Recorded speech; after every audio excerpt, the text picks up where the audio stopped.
Hello, friend. Hold on. There we go. Now I can hear you. Oh. I can hear me too. Can I hear you now? Avram? Avram. Uh-oh. I can see you, but I cannot hear you. Oh, because I'm hitting the wrong thing. Hold on. Oh, Talk okay. now? I'm talking now. Can you hear me Yeah, now? I can hear you now. All right, great. I'm paying attention to what I'm doing, I promise. It's almost as How are if you feeling? I've done this before, but not really. Generally doing okay. I've got a bit of a headache today, but that's not unusual. Right. Uh, well, I'm really sorry about Duncan. I appreciate that. It's not been particularly easy, but you know, there's nothing I can do about it. And when you get a pet, you know what you're getting yourself into. Yeah, I know. But yeah, it's not easy. But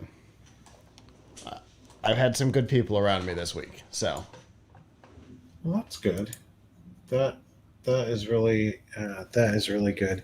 yeah. So, um, there's a few things I could talk about Okay. today. I could talk about the decline in graphics card prices and uh, that you actually can build a PC now for less than $500 or less than $1,000 Excellent. if you know what to look for, because that is what I have been spending a lot of this week working on, is the new recommended PC builds Okay. list.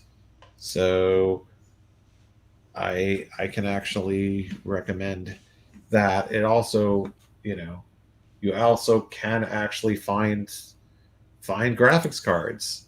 They're not necessarily a good price, but you can get them. Amazon and Newegg now have graphics cards Okay. available, and a I lot of the the brands one that and models that you would want. the one that I ordered for my brother months ago from work has finally shipped because they billed me for it. Uh-huh. So So yeah, there's some light at the end of the tunnel because crypto is crashing. yeah, Um, massively crashing. I also And that topic could also tie into the gadget topic about the neon gas shortage, which Yes. So on the other hand, that could end up causing a problem soon down the road, yeah. right? So Because then now they might may be have the time to production do it. problems. Maybe. Um, there's definitely pros and cons. I mean, you might also argue that there will be less competition from people in Russia buying things. True. Um, so, uh, right, because I think there was quite a lot of mining going on in Russia, and Yeah. those folks may have a harder time getting their hands on new graphics cards now. True. Um, True. And that's so, so that's a little bit of a tie-in to the internet topic because obviously Russia Ukraine is the topic of the week, and it even though I yes, tried to avoid it, it managed to take over two of the four topics. yeah, we've covered some of this on Tom's Hardware as well. Um, so yeah, no question. Yeah. Um, Okay. so Well, I'm good with that one yeah, unless you've got another one that you prefer, but no, I'm good no, with that let's one. go with it. Let's go with that. Okay. So obviously, gadgets is chip shortage. Gaming is the the fact that the Steam Deck is out and it launched with controller drift. Oh yes, yes, yes. We've covered that on Tom's Hardware. Andrew's unit did not have that problem, Okay. but That doesn't mean it's not common. I He just didn't have it. I know at least one person personally that has seen it. I'm not going to call them out on the show, but I know at least I one believe person it. personally. I And believe I it. mean, so Valve officially addressed it and put out a firmware update. Uh, So is they that say gonna they is firmware going to solve it? that so far, most of the people who I've been following who have been talking about it have all said that it solved it, but it added a different problem. Uh, okay. So that would be an interesting topic because obviously there was a lot of interest in that product. Um, the internet topic is triggered by Russia Ukraine, but I want to talk about the centralization. We've talked about it before. The centralization of the internet into a couple of small companies, Right. and then Yep. Disney Plus going with an ad supported tier sometime this year. Yes. Heard about that too. So all of that sounds interesting. Let me make sure I've got everything set right. Yeah, I don't have anything set right. Oh my goodness. Solo should be good. Overlay is not even remotely possible that it could be close to right. Okay. Oh my goodness. It's been one of those days, folks. It's going to be an interesting show because there's a little headache going on. So we're going to make it work. I might be a little off. Apologies in advance. All right. All right. I think I've got everything in place. I'm ready if you are. Yep. All right. I'm sitting on the power cord. Okay.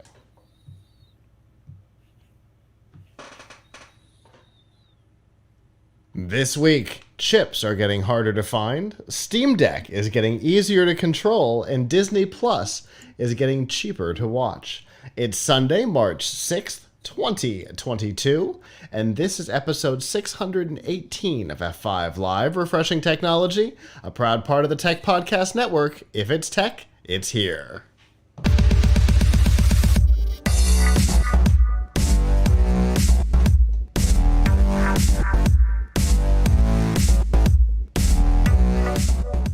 Wherever you are and however you're accessing our show, whether it be on social media, Facebook, Twitter, Instagram, or Snapchat, through a podcatcher like Apple Podcasts, Google Podcasts, Amazon Music, Spotify, TuneIn, or a myriad of other options, our live stream platforms, livestream.com, Twitch, or YouTube, where, of course, you can join the community and get ad-free versions of F5 Live and Pilch Point, or, of course, on our website, PLUGHITZlive.com. Thank you for making us a part of your day. There are two ways that you can do that. The first is Sunday nights at 9 p.m. Eastern. You can join us by going to f5live.tv/join us. There you can chat with us in the studio, give us your feedback on the topics as we talk about them. If you can't do that, remember you can always subscribe by going to PLUGHITZlive.com/subscribe. There you'll see all of our shows, including F5 Live, Pilch Point, PLUGHITZ Live Presents, and a whole lot more. And of course, you'll find all of the ways to watch, listen, and follow along. Well, Avram, we've been off for a little while. Some planned and some unplanned, but we're back. Yeah. Back. Oh, yeah. It's been, it's been quite a few weeks in the world, let alone our worlds. Yeah, it's been a time, but there's certainly a lot to talk about. Oh, it's been a time, all right. Oh my goodness, we're trying to stay out of all of the chaos, and we're going to try and do that for you here. I guess one interesting note from a production standpoint, all of our CES content is out in the wild now, which I am so grateful about. It took longer than I would have liked, but not as long as it did a couple of years ago, where I think we were still publishing into April or something. But PLUGHITZlive.com/CES, you'll see all of our interviews. We had some really great ones this year, and some ones that definitely deserve another look. Obviously, I'm biased with the Monster Luminescence, but there's some other really great ones out there as well. So definitely check that out. If you're watching us on YouTube, they're there as well. Look for the CES 2022 playlist. You'll see all of our content. And that brings me back to what I mentioned just a moment ago. Remember, on YouTube, if you join our community, you get some stuff like ad-free versions of this show right here, and also early access to other content and some private content as well that will only be available to members over there. Plus a little loyalty badge, which is pretty cool. It is a Zelda heart that gets more full over time. It's pretty cool. Anyway, I guess that's it for the ads. There's been a lot going on here. We did some rearranging here in the studio. I know most people can't see it, and that's the point. From the outside world, you shouldn't see any changes, but lots of stuff has happened in here, which has been fun. What's been going on your side, Abram? Well, I've been got in a bunch of new key switches that I'm trying Okay. right now to see which ones I like the best. I have a bunch that I ordered. So this is glazed green, box glazed green, which I'm going to be trying shortly. I just put in, with the help of my 3-year-old, some canary, was it no noble yellow switches, Okay. and these are my favorite are box whites, but these are a variation on that. These are called box white owl switches, supposedly a little bit lighter, press. So Ooh. I'm trying. Yeah, why they call them owl, I don't know. You can ask the Kale company, which makes all of these switches, why they feel compelled to name it that. The noble yellow ones are because they were done, I think, with. And actually, I'm not sure why, but anyway. So, yeah, so I don't know. I had bought a bunch of different switches to try, and I figured I would put them on my hot swappable keyboard, try them for a day or two, then switch to the next one and the next one till I figure out which one I like the best. Because things feel a certain way in your hand when you take an individual switch and touch it, but I just really don't think that matches up to taking at least like 30 of them and putting them in a keyboard. Now, I was too Yeah. cheap to buy like 100 of them of each one just in case I don't like them. So Absolutely. I bought like for like the yellows, which I didn't think I would like the best. I bought 30 because that was enough to pretty much cover like the letter keys, the period, comma, and the space bar. Yeah. But for other, for if I find I like one, well, then I probably should get it for all the keys, and then like 96 of them or something for this keyboard. But anyway, yeah, I mean, I'm trying out different switches to see if, I mean, I always love my box white switches, but I figure, which by the way look like this. Um, but I'm kind of hoping, hey, maybe I could find something I like even better, because it would be cool to um, always take it up a step, right? Sure. So, um, and then my son and I have been working on his robots a bit this weekend. So, you know, Very nice. it's been pretty cool. Very nice. That And, sounds like a series of fun projects. yep. Although switching out keys can be, what's the word I'm looking for? Ah, yes, tedious. Yeah, yeah. They popped out pretty easily on this, and I only did, like I said, I only did like 30 of them, so it didn't take very long. If I did every key, then it wouldn't be quite as good. Yeah. So we'll have to see. Yeah, it can be kind of tedious, but my daughter loves to do it. I mean, Okay. she can actually pull the.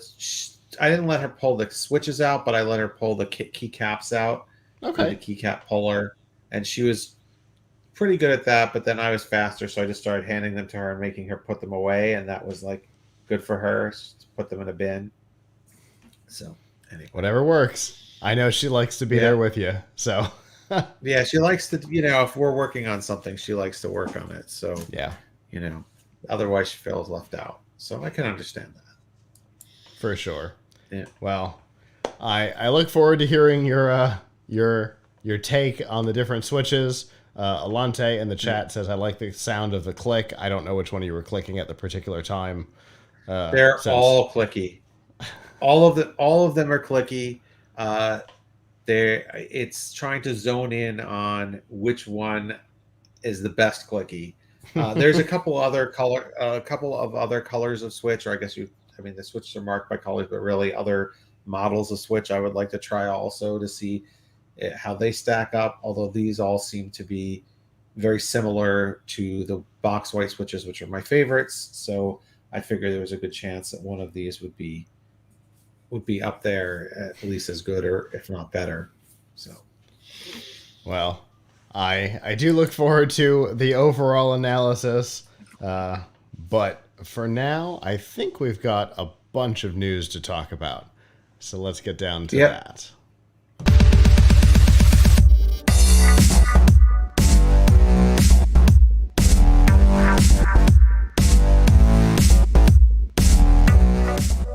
This week's Nifty Gifties and F5 Live is proudly powered by the Microsoft Store. Whether you're looking for a new laptop, a tablet, desperately seeking an Xbox, new games, and a whole lot more, you can get that at the Microsoft Store. And remember, the current students, faculty, active military, and parents can save up to 10% on almost everything. To browse the products and learn more about the discount, you can go to f5live.tv/Microsoft. Okay, so we're gonna start with a topic that we're going to contradict just a little bit in a little bit, and that's okay because this one's a little predictive, and Avram's going to talk about the current real world situation. But we've been talking about the chip shortages for like a year now, at least, in one way or another, because Avram, we talked about the inability to get webcams early on in lockdown and stuff like that. And so the chip shortages have been a problem for a while in a variety of places. We've started to see some clearing of that, but we're going to add some insult to injury here because there is a component that is used in the production of these chips that is produced mostly in one place in the world. It's neon gas, which is an interesting tie-in to your noble yellow switches, since neon is a noble gas. But it is produced, 50% of the world's neon is produced in the Ukraine. And obviously, with everything that's going on in the Ukraine right now, neon production is going to be a bit of a challenge. And to compound the problem, the neon that Ukraine produces is made from byproduct of the oil production from Russia.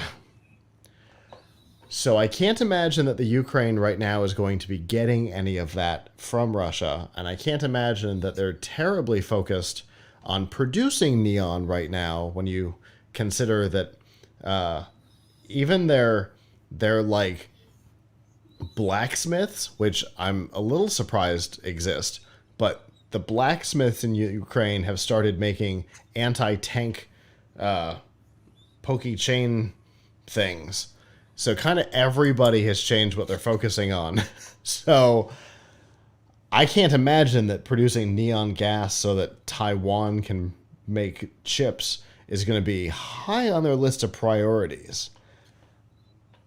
So, do you think we're going to see more chip shortages?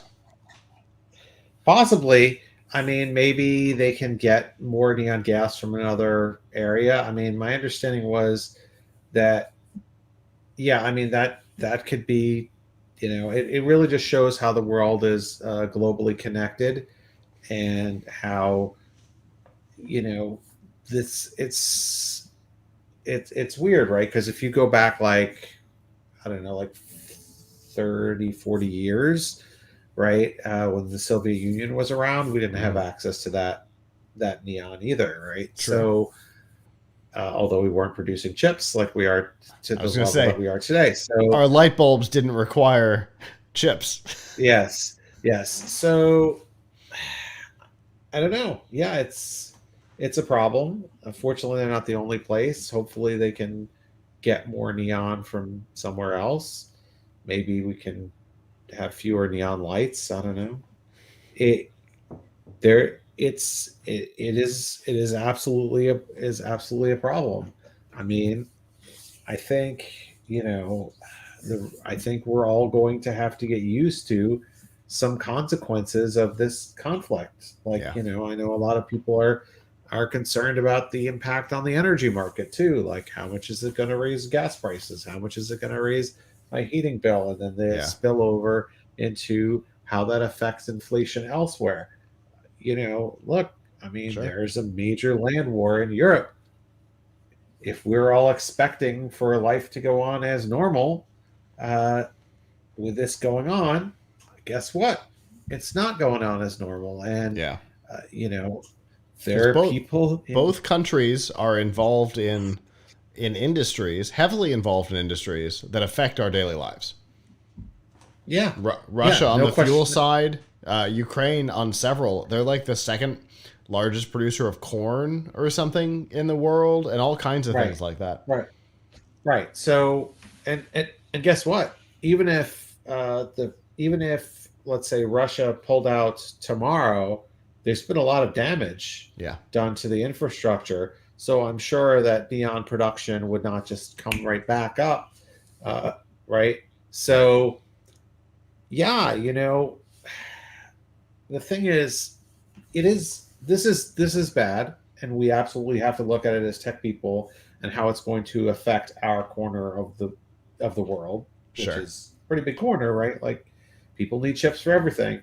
But on the other hand, there's people whose lives have been really, really affected Right. in the Ukraine, where they're hiding in the subway station to avoid bombs. Right. And our little problems seem kind of insignificant in comparison to that. Absolutely. But you know, on the other hand, yeah, I can foresee this leading to more chip shortages, just as we're coming out of a period of chip shortages. Hmm. Uh, maybe what it leads to is the prices go up, but you can still get them.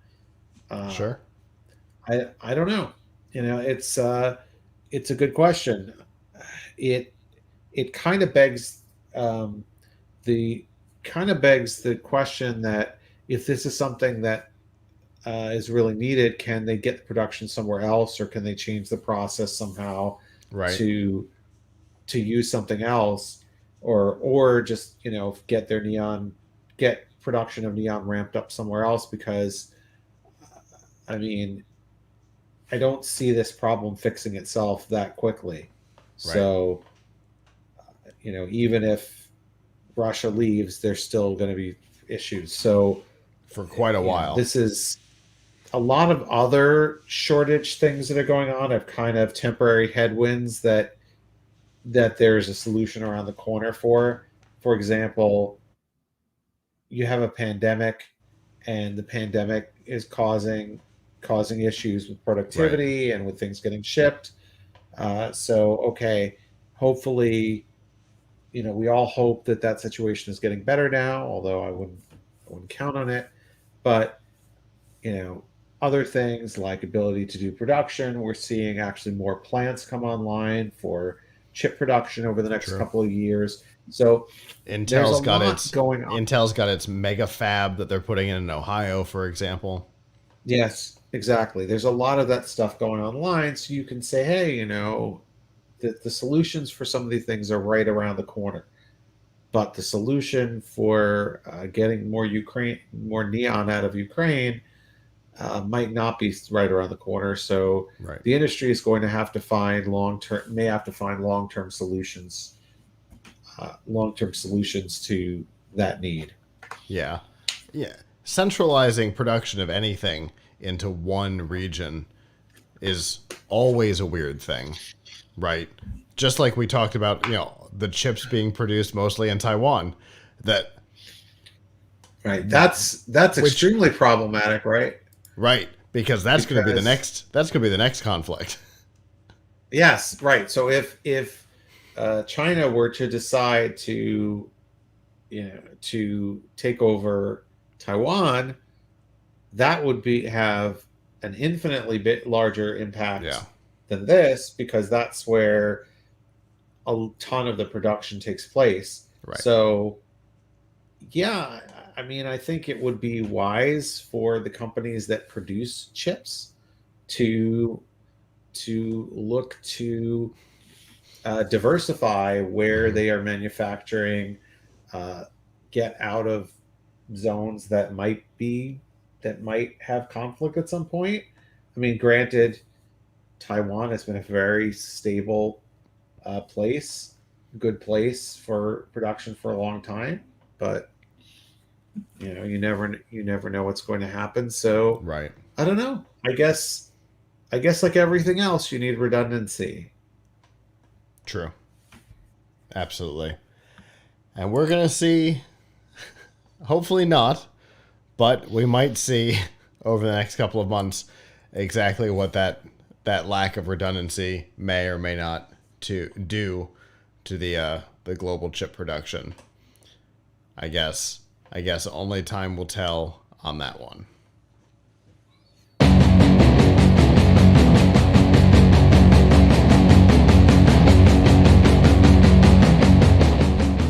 This week's Pilch Point with Avram Pilch is proudly powered by PureVPN. The best way to protect your privacy online is with PureVPN. You can hide your online activities, say goodbye to regional restrictions, and improve your streaming quality. Plus, it's available for almost all of your devices. And you can get a special price and a 31-day money-back guarantee right now by going to pilchpoint.live/PureVPN. All right. So So, we talked about well, chip shortages possibly coming up, but the current situation is not entirely that dire. so let me give you some good news. Good news. I have some good news. So the good news that we is that the availability of graphics cards are getting more available and prices of graphics cards are going down. Now, this is quite a dilemma, and we're going to talk about. I've been working on an updated list of recommended PC builds, and I can actually take you through some of the recommendations. And we'll have this published this week, but I can tell you right now what they are. But one thing that's interesting to note is just how affordable, I should say, relatively affordable it is to get a graphics card compared to a few months ago. So what does that mean? Graphics cards are not selling anywhere near their MSRPs. They're still much higher. They're still, 50%, 60% marked up. So not exactly a great time to get a graphics card, but you can get them at Newegg. You can get them at Amazon. You can get the graphics cards there. Whereas up until recently, the only place you could get them was usually either by luck that your local store would get one in, or we saw that horrible situation. Did we talk about the situation with Best Buy and them charging people $200 for the right to attempt to buy a video card? Yeah, I think we've mentioned Right. it in passing. I don't know that it was a topic, but I know that we've discussed it on Yeah. one of the Yeah. shows. So, It's wild. and then you have the Newegg Shuffle where you can enter a drawing to win the right to buy a graphics card. Somebody So, referred to that as Newegg scalper.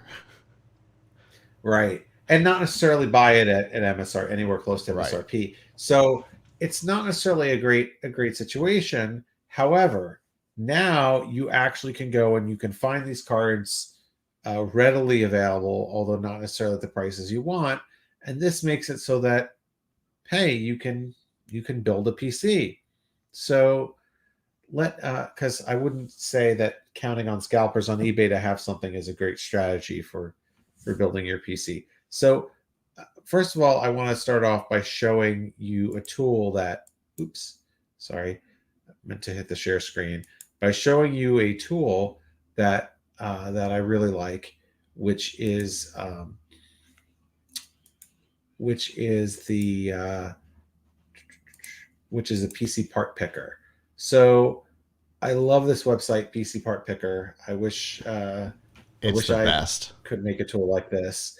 And this is a great. Now, I won't say that the stock on this is 100% up to date in real time. It's close, but now if you go here and you go to the system builder, right, which is where I'm at, and then you can see different things. So if you go choose a video card, right, it used to be the case that like 99% of the stuff was out of stock. But I can go here and I can reasonably find, let's say, I mean, a really good mid range graphics card now would be the 3060 Ti, right? And if I sort this by price, I can now get, no, maybe it's not working like it was on Friday. Um,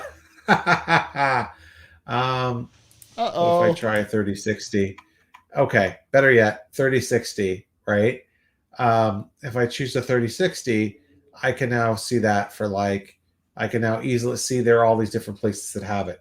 Similarly, if I just go to Amazon and I look for 3060 Ti, right, I can see here that, not to say that they're cheap, but, $818, $774, $849. Hey, I could actually get one. There's like multiple different models available, and they're not selling out immediately. So I guess if they were MSRP, they would sell it immediately. So why why is this happening? Because the mining market has imploded in a way. There's just not as much money to be made in crypto mining as there was. And when we talk about mining primarily on the PC, we're talking about Ethereum mining because Bitcoin is done with specialized machines called ASICs. And most of the other non Ethereum or Bitcoin cryptos are not worth enough to make it worth it. Now, I believe we talked on this. I believe we talked a few weeks ago about how much money, how many years it would take you to break even on a graphics card if you were mining. And I think Absolutely. that message, maybe it's because I talked about it. I don't know. But the message has gotten out.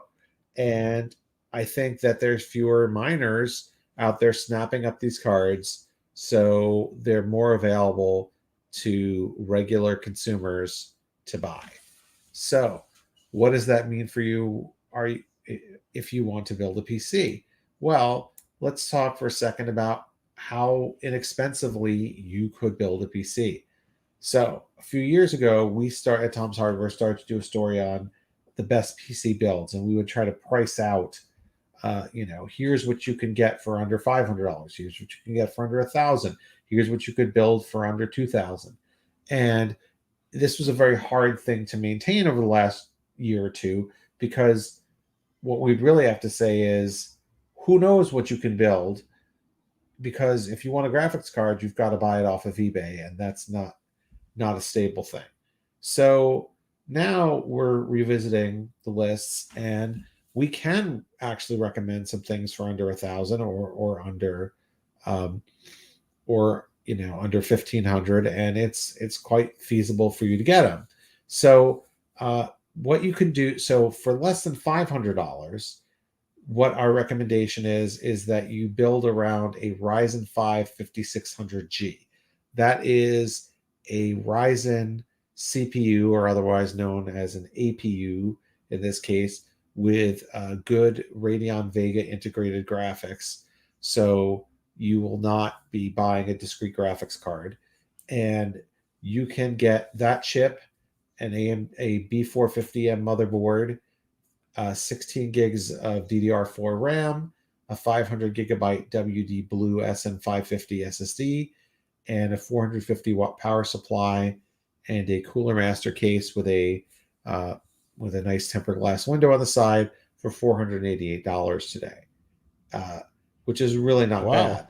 Now that's only going to get you to 720p gaming.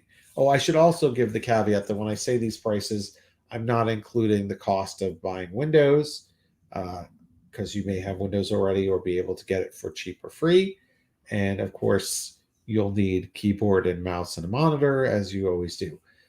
So now, if you now for what can you do for under 1,000?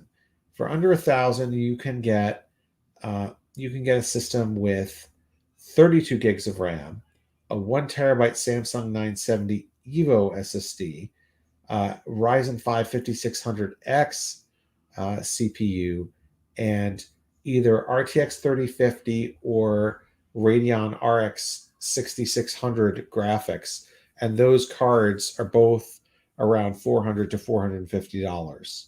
So, we're seeing, hey, you could get a okay graphics card. I would call these kind of low end for about $400.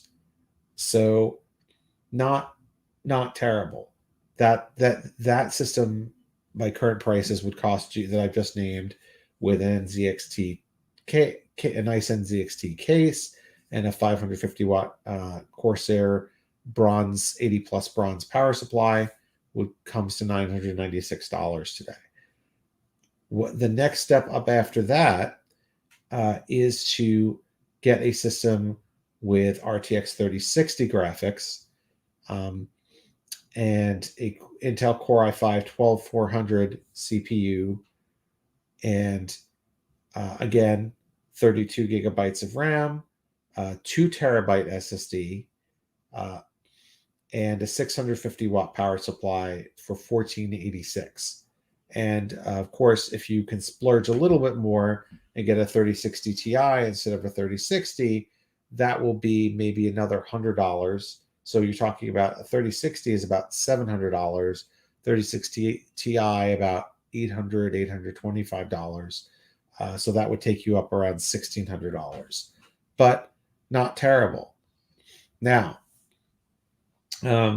later this week, you'll see the full article where we'll also mention our high-end and super high-end recommendations, which would cost you about $2,200 and $3,500 to build. Those are, of course, kind of pulling out a lot of the stops on things like cooling and the CPU and so on. But I think the message is you can build a system. It's not, is this a great time to get a graphics card? That kind of remains to be seen, doesn't it? Because we're kind of betwixt and between, right? It could be the case that this is a respite in shortages because of the neon situation. Maybe crypto mining makes somewhat of a comeback, although there's reason to believe that Ethereum is not going to make a comeback in the sense that it's going from a proof of work to a proof of stake model, which means that it's not going to require these hefty calculations from a graphics card.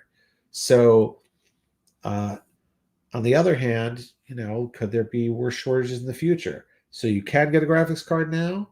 If the current trends continue, though, the prices will definitely go further down. But at least you're in a position where you can build a PC. And then the final thing I bet someone would ask is, well, how does this compare to buying an off-the-shelf computer? Because there has not really been a huge shortage of graphics cards if you're willing to buy a pre-built PC. Buying a pre-built PC has been the easiest way to get your hands on a 3080 or a 3070 or a 3060 graphics card, because there's been a lot more supply going to OEMs like Alienware and Lenovo and HP than there has been going to off-the-shelf graphics cards that you put in your own system. So what I have found is that the prices may be are fairly similar, except that once you start talking about the RAM and storage, building your own, it comes out cheaper. So I've seen like 36 Best Buy selling a desktop with a 3060 card inside for like $1,300.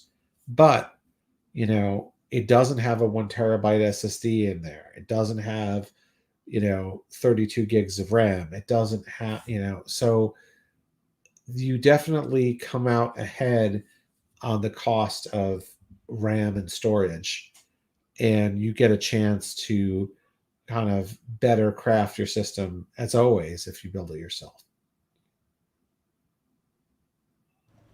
Fair enough. Yeah, you get that fine grain control when you're building it yourself. Yeah. And of course, there's always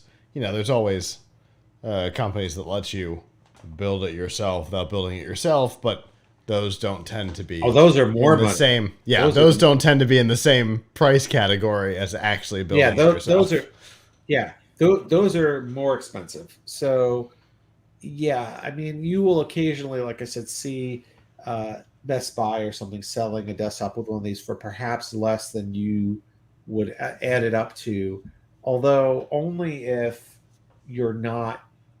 I mean, generally speaking, in my calculations, you come out ahead by building it yourself. You may not come out very far ahead. Okay. Um, it may be almost break even. Uh, so it it really depends. I mean, some of the systems that you'll see that are going for a low price point with these things, they're gonna find a way to save money, like giving you a 500 gigabyte SSD, which is really low, Right. or giving you a hard drive or something like that, which you don't want. So Fair enough. And I know you said that it's not out yet, but it will be coming out this week, right? yes. So we have a best PC builds page, which we're updating with all this stuff, and probably Tuesday or Wednesday we'll have it updated with all these new build recommendations. So come check it out at Tom's Hardware. And if you think, by the way, just out of to combine our last two topics, one of the things I've been really following the last week because I'm really curious is what's the graphics card situation like if you live in Russia? Is Mm-hmm. your are the prices going shooting way up yet? Because not only is the value of the ruble gone down, but also you have to figure that there's been a lot of sanctions that I think would prevent a lot of these consumer electronics being sold to businesses in Russia. Yeah. And so so far, I want to say that you can still get everything. Um, for example, I'm on a website right now that called citylink.ru, which apparently is a big electronic vendor in Russia. And I looked for NVIDIA graphics cards, and they have them all. But how much do they cost? A lot. So a 3060 card, um, a 3060 card, according to this, will cost 156,970 rubles, which translates by today's exchange rate to 1,400 and something dollars. So, that's about double what it's costing in the U.S.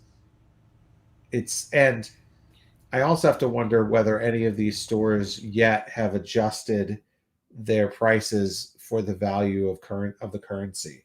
Like, have they raised the prices yet to totally take into account the drop in the value of the ruble? Because, like, I'm translating the rubles to dollars, but if you took, even like a week or a week and a half ago, you took the value of the ruble, this would actually be a lot more than $1,400. Right. Yeah. So Like, if you were to compare the ruble of today to the ruble of 14 days ago. yeah, so I mean, I don't know, and there's not really a great like PC part picker for Russia that I found that would tell you, like what the price was on something 2 weeks ago versus today. But we have been kind of tracking that story a little bit on Tom's Hardware just to see if like this is going to result in, as I would expect, massive massive issues, shortages for folks who live in Russia for getting these buying components. But so far it looks like everything is available, and I hadn't really studied Russian pricing before, so I don't really know whether maybe it was normally $1,400 or normally 150,000 rubles like a month ago. And so, because things are, probably more expensive a lot more expensive in some countries than they are in the U.S. for a lot of reasons. So I don't know, but if you want, if you really want something to see expensive, a RTX 3090 card, which to be fair is a $1,500 MSRP card that is normally $3,000 or something in the US these days, is selling for 605,000 rubles, which I believe is like $5,800. So I suggest getting a 3080 instead. But yeah, it's obviously it's pretty expensive to buy a graphics card there. Sure. Well, I'd imagine that's going to be the general case for a lot of things going forward. But anyway, thank you, Avram. Getting to see information on the cards becoming available. Not an MSRP, but being able to be had at all is really an advance. Yeah, it is. It is. So, we will see whether the global situation makes things worse. On the other hand, although I think Russia only accounted for like 1.5% of I think the semiconductor market, you will if these sanctions are in place so that it's hard for them to import graphics cards, that may make it more graphics cards available in other countries, particularly if folks were crypto mining in Russia, and crypto mining might be more popular there now because crypto is maintaining value much more than the ruble is. So. True.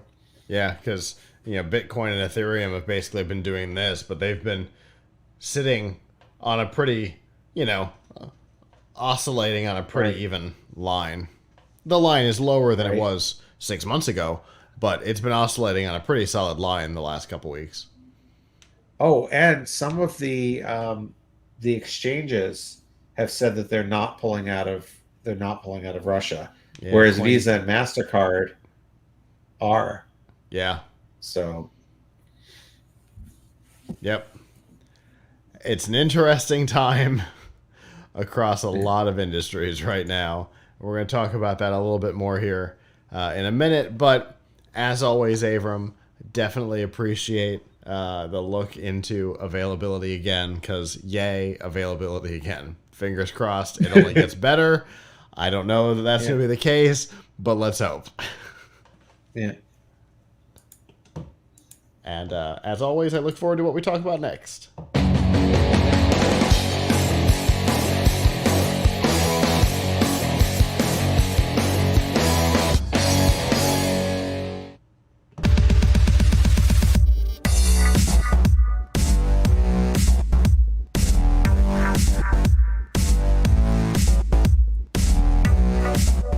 This week's Extra Life on F5 Live is proudly powered by EXA. EXA brings the latest technology to gamers, offering the most immersive products for the ultimate gaming experience. They've compiled the best elements of cutting-edge ENC tech, the latest in Bluetooth 5.0 and 7.1 surround sound, plus extra features like dual mics and ultra-low latency into their headsets so everyone can enjoy a sensational gaming experience. And they've got headsets for the Xbox, PlayStation, Switch, and PC. Plus, they won't break the bank.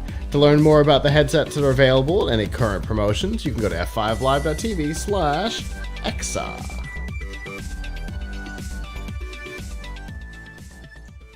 I'll be with you in just a second as I remember how to do this show. There we go.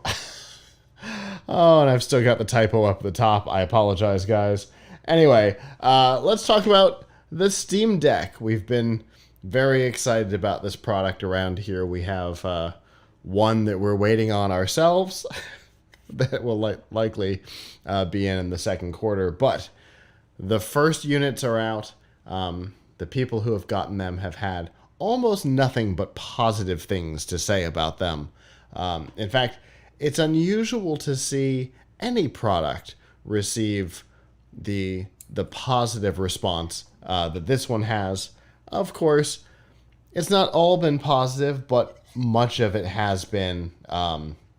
People are loving the portability, the fact that you've got theoretically got your whole Steam library available to you, and then the fact that they're pretty open for repair, right? Like that's an aspect in the gaming world that is almost exclusively a no. No, you may not repair it. You may not touch it. If you do, you're never playing online again. Get out. Yeah, I mean, I gotta give Steam a Valve, Right. the makers of Steam and Steam Deck, a lot of credit here for how they've conducted themselves in terms of just being really considerate of knowing their audience, being really considerate of the audience in terms of like the repairability. They say they give you instructions on how to do it, and yet they also tell you like you may not be able to get it back together again very well. Right. We're not telling you not to do it. We're just warning you that you shouldn't do it. So I don't know if that's necessarily great because they do say that if you try to put it together, then some of the seals or whatever will never quite go back in place. So you can put it back together, but it does have some issues in being put back together. I'm looking at specifically what their wording was, but but yes, they have been pretty open about a lot of things, and that it's also still somewhat a work in progress in the sense that they still hadn't come out with a drivers for Windows, although um, and Andrew Friedman, our senior editor at Tom's Hardware, who has reviewed this, actually was able to install Windows on his, but um, Okay. since they didn't release all the drivers, I don't think he was able to get it working with Wi-Fi yet. But Hmm. he was able uh, to to get it. Or besides that, I think he wasn't able to get it to get like the controllers totally recognized. So, but they're saying that they're going to make it available. So the drivers for Windows. They're trying. Right. It also runs full fledged Linux on there. Should you want to use like Arch Linux? So it has a lot of good things going for it, and you can indeed. Um, uh, so the company says that opening the case will make the system less resistant to being dropped. So Okay. that's uh, Probably they some sort of also a vacuum suggest, seal. yeah, they are also suggesting that SSDs that you find in stores could not work as well as the one that they put in there because they've tested theirs to be power efficient and not interfere with the wireless. Mm. Although we'll have to see about that. Uh, However, they use because that's the one thing that you might actually change in there is to put in your own SSD because Right. it's fairly expensive to buy a Steam Deck with a larger SSD. However, you should know that the SSD it uses is a 2230 size, which is a small, physically smaller SSD. So it may be difficult to um, those are not as readily available as 2280s, which is what most M2 SSDs are. So you may not actually find a good cheap 2230 Gotcha. size drive. However, folks do make them, so the possibility is always there. Gotcha. Um, Obviously, a lot of positives in the thing. There have been some negatives.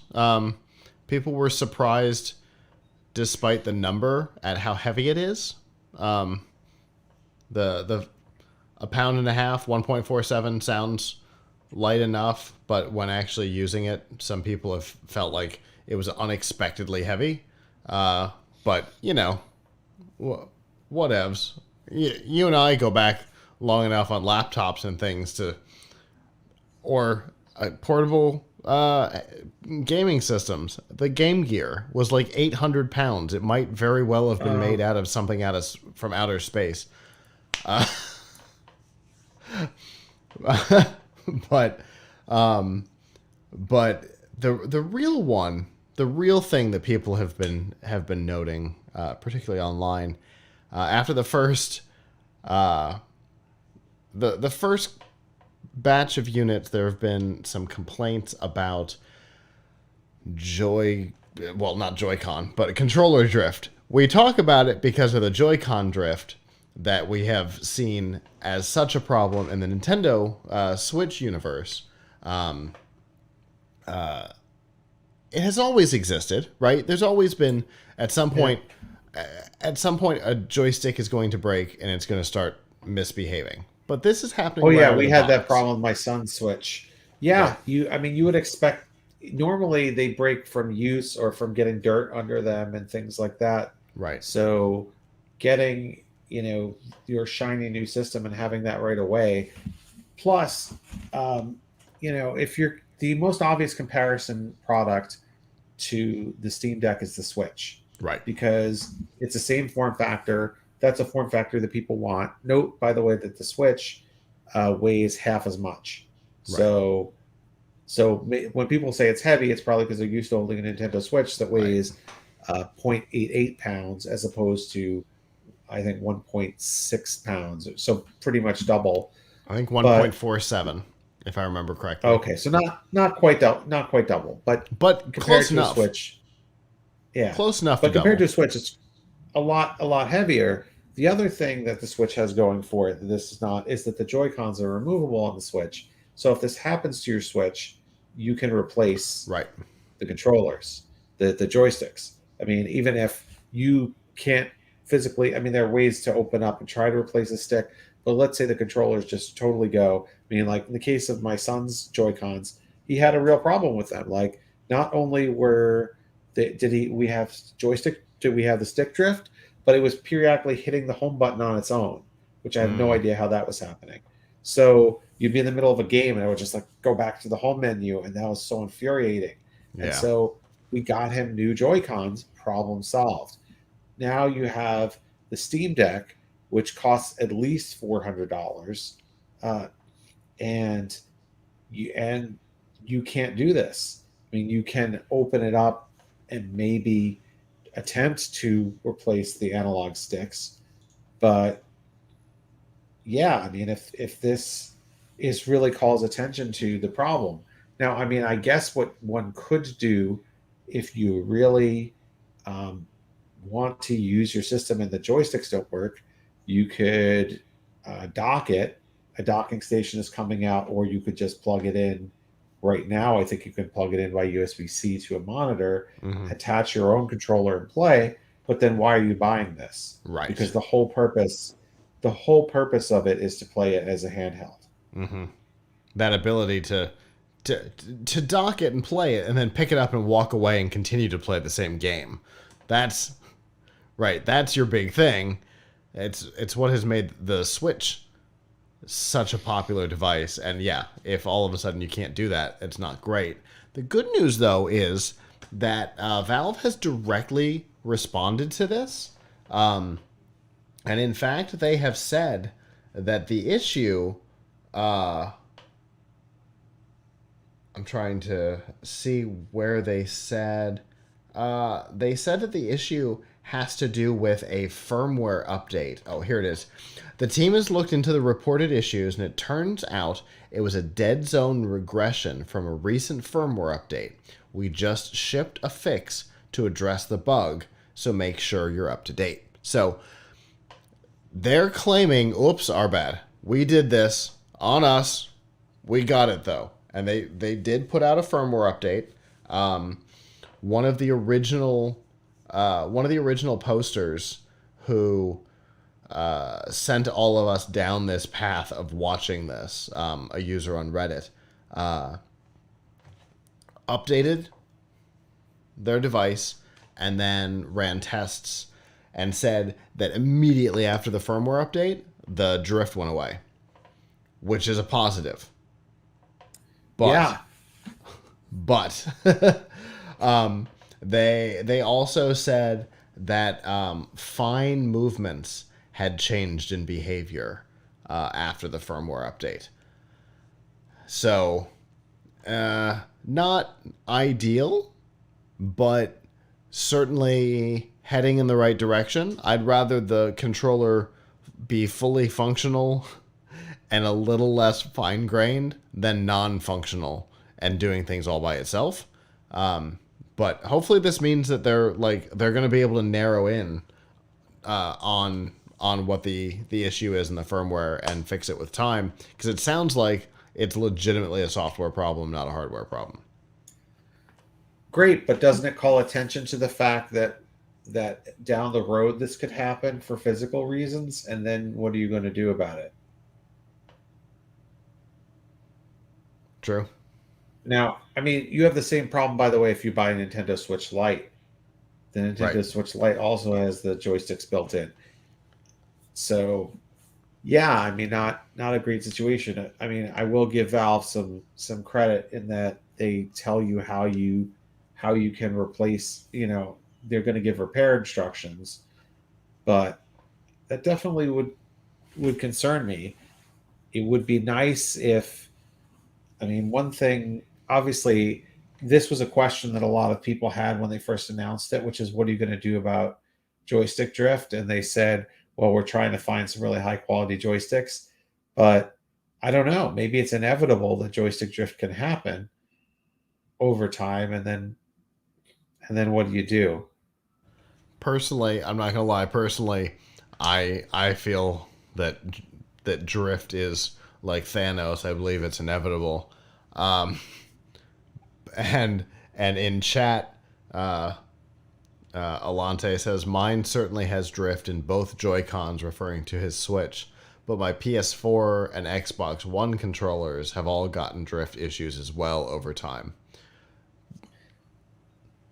I think it's just the nature of the beast. If you can replace the controller, then your problem is solved. But if it's built in, then you've got a problem. So that's kind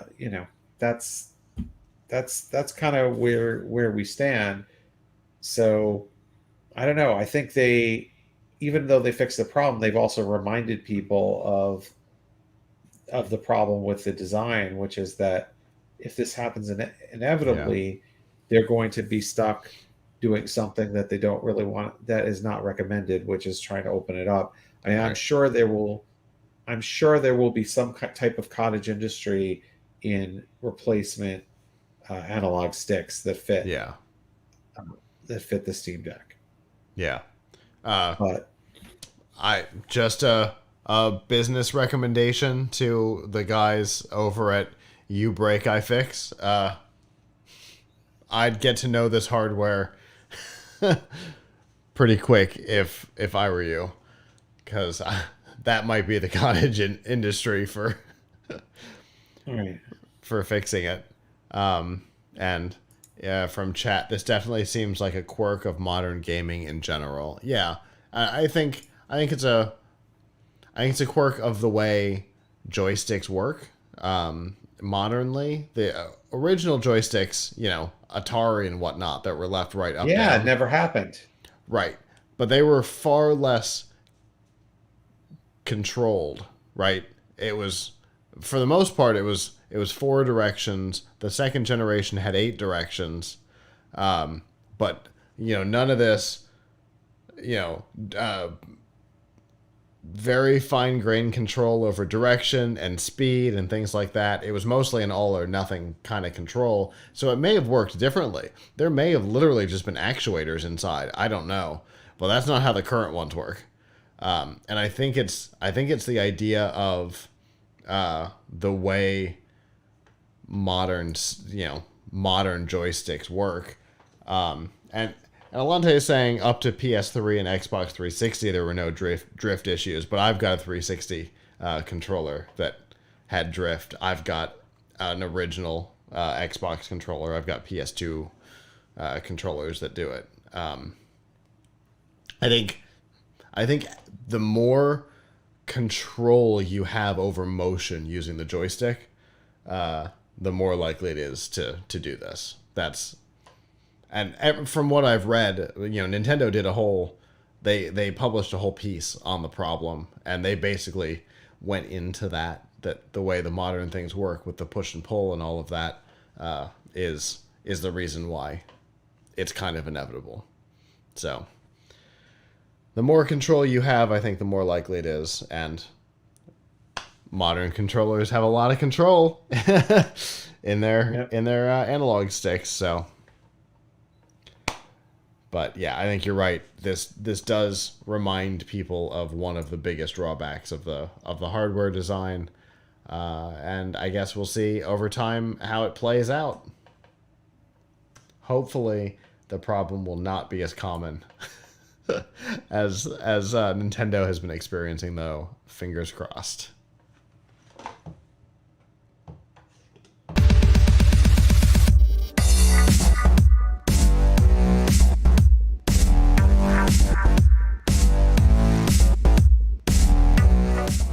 This week's news from the tubes and F5 Live is proudly powered by Malwarebytes. Whether you use a PC, a Mac, or a mobile device, Malwarebytes Premium is the company's strongest protection ever. It fights threats that traditional antivirus software can't stop. It actively blocks things like worms, rogues, dialers, trojans, and a whole lot more. It allows you to use your computer and mobile devices with confidence and peace of mind. And to learn more and get a special price, you can go to f5live.tv/malwarebytes. All right. So we've been talking about Ukraine a lot tonight because obviously it's a big topic, and what's happening over there has a lot of potential impact across the globe. But one of the things that has really been highlighted by what's been going on is something that Avram and I have talked about several times in the past, has been the centralization of the internet into a couple of companies. When the AWS issues happened a couple years ago, and even Netflix went down, we talked about why that was a problem. And now we're seeing a new reason why it's a problem. Because from all sides, it's been real easy to block the flow of content. Russia blocked Facebook, I think. Definitely Twitter. I'm almost certain YouTube. I can't remember all of the platforms. Yeah, YouTube and Twitter pretty quick. I think they threatened on Facebook. And when this was written, it hadn't happened, but I think now it might have. And then you've got big tech companies who said, you know what? We don't want our platform to work in the country. Not because of political pressure, but because of their own decisions. And then you've got companies who are pulling content. Apple pulled some apps out of the iPhone store that the Ukrainian military was using for coordination. You've got Facebook and Twitter that before they were pulled, they were actively censoring content in Russia. It's definitely an interesting idea, right? That the flow of content mostly comes in a very small pipe these days, which is the joke about the name of the segment, News from the Tubes. It's the sources have really shrunk down, and if you have a couple of these big tech companies say, no, you don't get that content anymore, that content is dead. This is not the first time we've seen it, of course, but this is certainly, I think, the big blinking light over top of the problem. I mean, yes, but you also have. My understanding is that Russia has actually cut off a lot of these things Yeah, too. So it hurts the ability of people in Russia to get objective sources of news for them to to get news that is not being provided by their government, which is definitely not an unbiased source. they shut down uh, the last news station in Russia that was not government owned this week. The employees walked out Right. because they were told to get out of the building, and they just left in the middle of the broadcast. Right. So on the other hand, you could say, well, we're concerned about about companies that are censoring, but on the other hand, if you live in a certain type of country, then the thing that everyone should really be worried about is government sponsored censorship. Yes. When folks talk about a platform like Twitter or Facebook or even YouTube uh, blocking content or blocking a region, they are a private company that is within their rights to decide who do we want to broadcast to and what do we want to broadcast. Sure. They are not they are not a government entity of any government, uh, and so therefore they have to decide what looks good, what works right for their brand. Right. Good example I'm staring at right now on my screen. YouTube has controversially decided not to pull Russia Today. So, Oh, did they change their mind even on that? though, well, I'm looking at it right now, and it's live on Wow. their site, and there are videos that have been updated, uh, as recently as 7 hours ago. Okay. Actually, live coverage too, um, Okay. and Because they had pulled both RT and Sputnik at one point. yeah, there are. I mean, I don't know. I haven't looked for Sputnik, but RT is right here, and RT has. Um, let's see. Uh, Instead of referring to it as a war, they refer to it as the Donbass Special Op.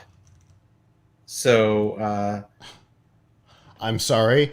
My mind is on Futurama, and I definitely heard you say Donbot, and that's not what you said.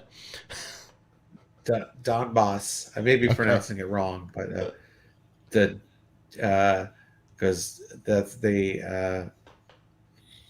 because they were in the Donbass region. Okay. Uh, so Yeah, I see it. yeah, Interesting. yeah. Yeah. So So this had been pulled from so many places that they actually laid off their American staff earlier in the week. right. So YouTube still carrying it, right? Well, carrying it again. Some or right. Some have argued that this is um, Russian propaganda. Now, on the other hand, I guess in a free society, you could argue that in a free society, you should allow different forms of information, whether you consider them to be truthful or not. But the but yeah, it's like the so different. Now, you might ask, what is YouTube's motivation? I don't know. Maybe YouTube's motivation is very simply that they don't want to be seen taking a side in the conflict. Maybe YouTube's motivation is that they would very much like the millions of views that they're getting from people viewing RT. Sure. I And I don't and know. in reality, even if it is 100% known propaganda, which of course it's the thing that Russia is best at, so Okay. it shouldn't be a surprise, right? But being able to Right. see what their take is on the world has value, even from an entirely uh, propagandist standpoint. Being able to see what they're saying has value. It's the thing that we didn't Yeah, understand during World War II, right? We didn't understand exactly what it was that was being said in Germany because the internet didn't exist. right. Yeah, no, I mean, well, first of all, this is being broadcast to this is being propagandized for a U.S. Audience or Mm-hmm. for a Mm-hmm. Western audience. So I wouldn't necessarily say this is a perfect mirror of what people are seeing in Russia, Sure. but I guess the problem is what people nicely call media literacy, right? Uh, right? It's, oh, how do you know that this is propaganda? Um, do you know how to take this with a grain of salt? Do you Right. understand what the motivations of the source of this are? Um, Unfortunately, people can be not very discerning Right. with what they believe on the internet. So If it's it's owned, operated, or funded by a government, don't care which one, there's propaganda in there. At the very least, a little bit. yeah, yeah. I mean, fair enough. I mean, but a lot of things are not quote unquote owned by a government. And look, one Yeah. person's propaganda is another person's. So like, there's a Sure. lot to Sure. this. There's a lot to this. I understand why a company would decide, hey, we don't want to become an arbiter of truth here. Sure. But they're all but the reality is also that a lot of people believe the stuff that they're seeing, and then some of the blocks, things that are getting blocked, or maybe blocked because Russia's blocking them, it's like, hey, wait a second, there were a lot of Russian bots participating in things on Twitter and Facebook. Yeah. Now all of a sudden the bots have nowhere. The bots are have to stay home or something. Unless, of course, an So exception has been made. yeah, I don't know. Because if the So bots are state sponsored, those data centers might yeah, be exempted from the oh my, ban. yes, I heard somewhere, and maybe this is not backed up by actual like studies, that the bot traffic had dropped, but I would I, imagine I don't so. know. You know, lots of different businesses are It'll having move to to Belarus. make their decisions about how they're going to navigate this conflict.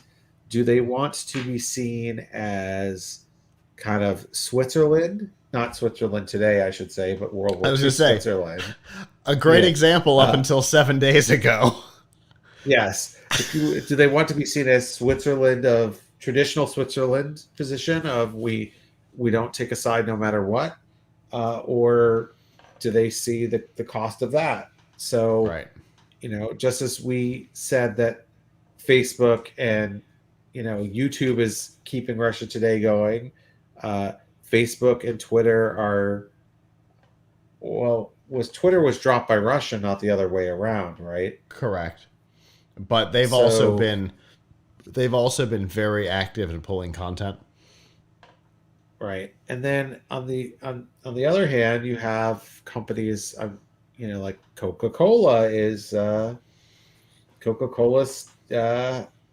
no, not pulling out at all, but Visa and Mastercard are. So like, Microsoft, every no new sales of any Microsoft products in Russia.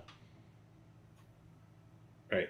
So you could. I mean, there's an interesting philosophical question going on here, which I really don't have the answer to, which is, you know, obviously, there's, even if you stringently disagree with Russia's invasion of Ukraine, do the average Russian people would be buying Microsoft Office? Is denying them Windows or Office going to change anything? Right. I don't know.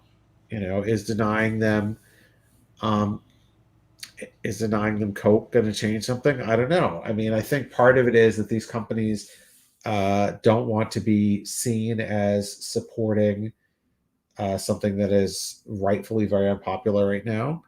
Mm-hmm. And there's also school of thought that if economic life in Russia becomes hard enough, then then the pressure on the Kremlin to pull back ratchets up, even if you know even if Putin himself has all the copies of Microsoft Office that he'll ever need. Um, so, although maybe he uh, won't get updates, will he get security updates? Will they get Windows Update? it's a fair question. I don't know. I the mean, The wording was no new product sales. right. So, I mean, it's just an interesting question because I mean, part of what's going on here, right, is that Russia is hurt so much by this because they've been integrated into the global economy in the last Right. 30 years, Right. right? If this were happening in 1987 or something, these type of sanctions probably wouldn't help very much. But now, because everyone in Russia is using Microsoft Office and Microsoft Word, this might hurt them. Right. Uh, if this situation goes on for, I don't know, years, then you have to presume that they're going to start making more of their own products Right. that allow them to be more separate from the global market. Like, you know, they don't need, I mean, they could make their own. Um, there's a lot of software talent there, and there's open source things that they could Mm-hmm. get. They could very easily switch everybody over to some flavor of Linux, although maybe they could. Although if the Linux, I don't know, can Linux cut somebody off from getting the latest kernel? I don't know. But even if that's the case, that doesn't really matter. I mean, you can still spin your own Linux pretty well, right? Right. Um, so, I mean, they when you do these things, they definitely may eventually cause Russia to go out and look for their own internal solutions for some of them. Look at Huawei. Right. They built their own version of an OS since Google has cut them off from Android. Yeah. Now, that doesn't mean that Microsoft shouldn't do this because, look, I mean, it is absolutely hurting that country right now, Mm-hmm.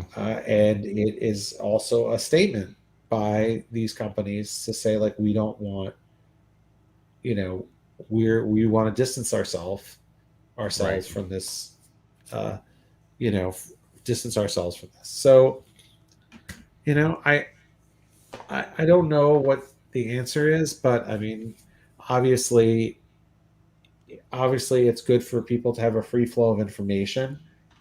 Is the problem though that Facebook has too much power, or that the Russian government is able to cut off all independent sources of news? Yes. Yeah, And that's part of the thing. There's been talk for years about a second web, right? That's non-centralized in any way. Tor was kind of an attempt at that, which is actually incredibly popular in Russia, despite or possibly because it was developed by the military. But this splinter might be the thing that pushes it further, conceptually. Who knows? Like you said, anytime something like this happens, there's bobbing and weaving that happens around it, and maybe this is the thing that brings up a second generation of the web or of the internet as a whole. Who knows? That this whole thing, I think the point of both, I guess all three segments that have dived into it in some way tonight. I think the point is that changes are going to come out of all of this. Some for the better, some for the worse. We don't know exactly how it'll happen, but the one thing we know for sure is changes will come from this. Decentralizing production of neon in Ukraine and chips in Taiwan, and possibly decentralizing the internet. All of those things are realistic and possible. Yeah, I mean, I think part of it also though depends on how long this goes on, Yeah, right? So obviously, a lot of these things have been put in place with the thought that this is going to go on for a long time, and maybe it will. But the damage to Russia's economy seems pretty severe right now. So, you know, I don't know what happens. I asked this question in the discussion I was in on social, and folks said there's no way that this would actually happen. But like, what happens if, I don't know, tomorrow Russia decides to pull back? As we've suffered enough, or they found a way to find a way to save face or something like that, yeah, and they pull back. Do the sanctions get dropped right away? Does everything go back to the way it was a month ago? right. How soon does normal come back? If normal comes back in a month, do you think people are going to worry that much about the ramifications of it? I don't know. I don't know. Yeah, it's all it's all. There's a lot of conjecture, obviously. Who knows? It's definitely making a lot of us think about things in a different way, which is not necessarily a bad thing, right? Taking a look at something from a new perspective can oftentimes be a positive and healthy thing. Obviously, the lives being lost, the number of which is equally in question, because propaganda for both sides.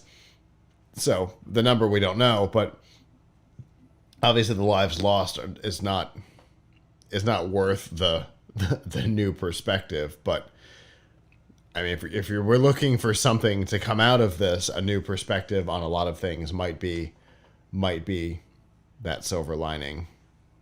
Who knows? But I don't think this is going to be a short-term thing. I think we're going to be talking about this for a while and seeing effects of it. Like you said earlier in the show, the effects are not going to be immediately undone, even if they were to back out tomorrow, because, whole parts of the Ukraine are on fire. So even if they were to pull out tomorrow, the effects of this will be felt for a while. So we'll definitely be keeping an eye on how this affects the tech world and the things around it.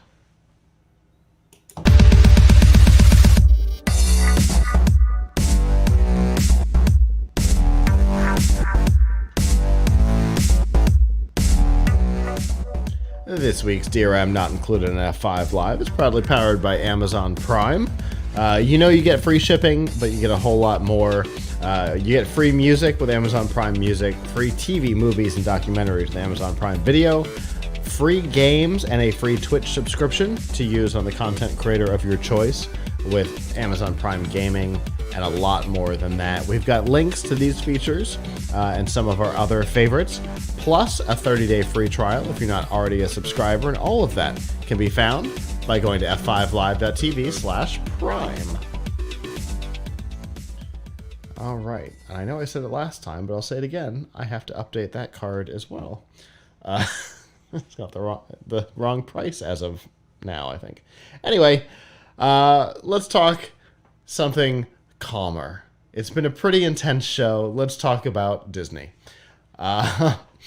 Disney Plus has officially announced, after some rumors for a couple of days, a new subscription tier. Now, we've kind of assumed that we would see one of these eventually, but it is an ad-supported tier that will be less expensive than the current subscription, which is already one of the least expensive subscriptions out there. And Disney says they have not said what the price is going to be. They have also not said how many ads you're going to see during your content. But what they have said is that it is going to be the most affordable streaming subscription in the industry. So that's interesting because Peacock is free. So But you don't get the will whole you get catalog. access? Yeah, will you get the whole catalog with Disney? Right. Right. So Peacock with ads and the whole catalog, I think is $4.99. So I think that sets a bar, right? I think $9.99 for the whole catalog without ads, and $4.99 for the whole catalog with ads. So I think that's setting a bar. If Disney wants it to be the most affordable in the industry, they're going to have to come in under that, right? But they have not said how much it will be. They have not said how intrusive the ads will be. But Disney also owns Hulu, and the ads on there are pretty intense. Sometimes more ads than there is content in a show. So hopefully that is not the model they're going for, and we'll find some more happy medium. Peacock, for example, is a pretty good ad supported model, I think, that they could be basing off of, as they're not nearly as intrusive as they are on say Hulu. I Or find Paramount Plus to be okay. yeah, I have Paramount Plus with ads, and I find that to be okay. yeah, that's the other one I was going to recommend that they take a look at, but certainly not Hulu. Yeah. Because that was the one that I was willing to pay for the upgrade on. It was that bad. So I think this is I to go back to Thanos. I think this was inevitable. So many of the streaming services have gone this way, have added this tier. Even the ones that didn't have it to start with have added it. Peacock started with it. Hulu started with it. But many of the ones that aren't Netflix, that didn't start with it, have implemented it because there's a lot of competition. The streaming fatigue is real, or the subscription fatigue is real. And so, we talk all the time. How do you differentiate yourself? How do you make yourself stand out? If you're the only service that is always charging full price, well, maybe people are going to look elsewhere. So I think Yeah. this was inevitable for them. Yeah. I mean, Disney has a lot going for it, though. I Yeah. mean, they have the full Disney catalog. They have they have all their Marvel and Marvel Star and Star Wars. Wars content. They've also have brought a lot of new content to the platform that people can. Well, I mean, I should say they're the streaming home of new Disney and Marvel content Mm-hmm. as it comes out, not just the shows, but obviously, or Encanto coming on there or whatever. So The um, the Netflix original Marvel shows are Disney Plus now. yeah, so I mean, their Disney Plus has a lot going for it, whereas some of these other ones that are basically run by TV networks don't have as much going for them. Yeah. Peacock really doesn't have much going for it.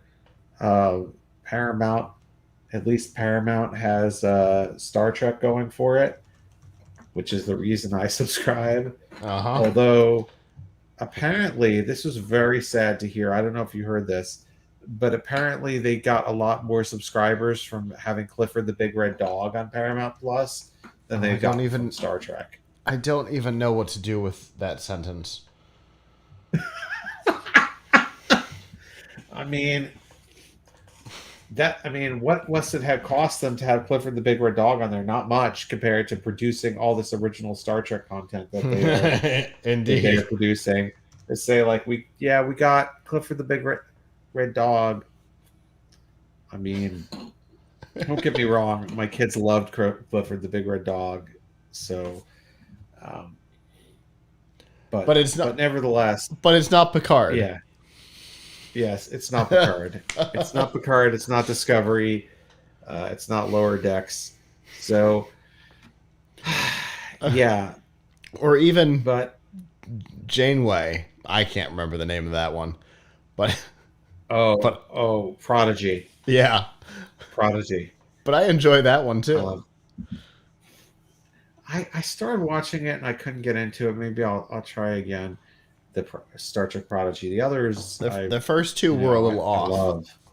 The tone of the first two were rough. The first one in particular, but by like the third episode, I think the characters had depth. Enough. I mean, Nickelodeon depth, but depth. I'll give you another one that doesn't have an ad tier, but if they would like to add one, I would support that. BritBox. BritBox is my new streaming obsession. I love BritBox now.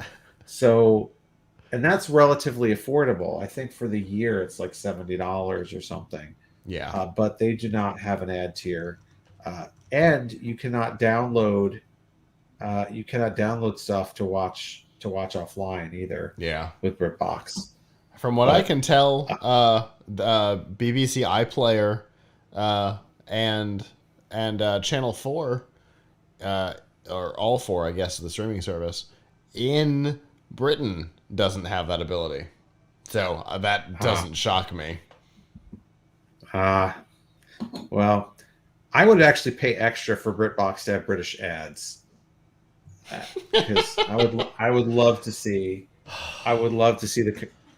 I don't know. Are there even commercials on BBC in the UK, or do they? Yes. Because I know it was run by the government, so I don't know if they have commercials. Yes. Yeah. And the ads are fascinating. Yeah. It's always interesting to see ads for things like, okay, the Samsung Galaxy S, what's the current one? 22? 22, yeah. Okay, so the ad for the 21 that you constantly saw, right? That ends with like the girl dancing with people behind her on the street or whatever. Exact same ad, different song. Yeah. It shocked me the first time because I saw the visual come up before she puts the earbuds in and starts to hear the music. Right. I'm like, oh, I know this ad. Oh, I don't know this ad. That's the wrong song. I don't know what to do with this. Yeah. But yeah, they're interesting to see products that you know, but very different ads. Yeah. Well, so I can't. I don't know that Disney needs to do this, but I guess it helps their overall numbers. Yeah. They must have done the math. So let them. Yep. We don't know when it's going to happen. We don't know how much it's going to cost. And we don't know how intense the ads are going to be. All we know is it's happening. What does that mean? We'll let you know when we find out.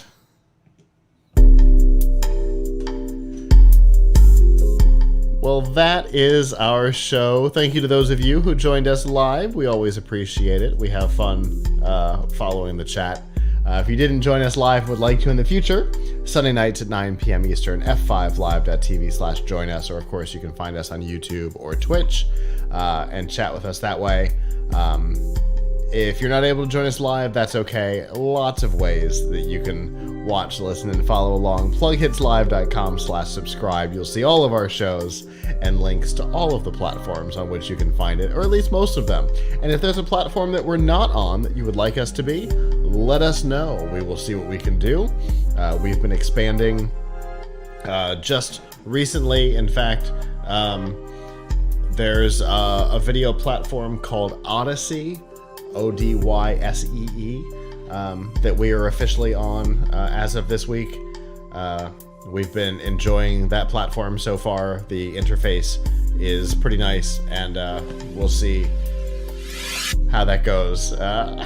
How many people are actually watching over there to decide how long we'll stick around. So if you're on Odyssey, go check it out. Give us a comment. Let us know that you're over there. So that we know that we should stay there. We're looking at other platforms too. If there's somewhere we should be, let us know, and we'll see what we can do. And I guess with that, on behalf of the staff that's not here, I'm Scott. I'm Ivra. And we'll see you back next time. Ciao.